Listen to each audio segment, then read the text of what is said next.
শরীরচর্চা সুনিদ্রায় সহায়ক। আপনি নিশ্চয়ই দেখেছেন যে আপনি যখন ক্লান্ত থাকেন তখন খুব গাঢ় ও গভীর ঘুম হয়। তাই যাদের ঘুমের সমস্যা আছে তাদের জন্য ব্যায়াম অত্যন্ত উপকারী। ব্যায়াম অনিদ্রা দূর করে, অতি নিদ্রা হ্রাস করে। অবশ্য একেবারে ঘুমানোর আগে ব্যায়াম করা উচিত নয়, কারণ ব্যায়ামের পর মানসিক চাঙ্গা ভাবের কারণে ঘুম আসা বিলম্ব হতে পারে।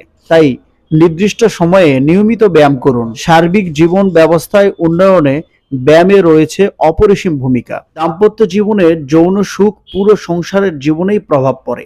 যাদের যৌন জীবন জড়তা কিংবা অনাগ্রহ এসেছে তাদের জন্য ব্যায়াম অত্যন্ত উপকারী। নিয়মিত ব্যায়াম করলে যৌন স্পৃহা বাড়ে, যৌন মিলনের স্থায়িত্বকাল বৃদ্ধি পায় এবং দাম্পত্য জীবনে ইতিবাচক পরিবর্তন আসে। এতদিন তো হেলাফেলায় জীবনটা কাটালেন, আজ থেকে শুরু করুন না, দেখবেন আপনার জীবনটা নিজের হাতের মুঠোয় রাখতে পারছেন।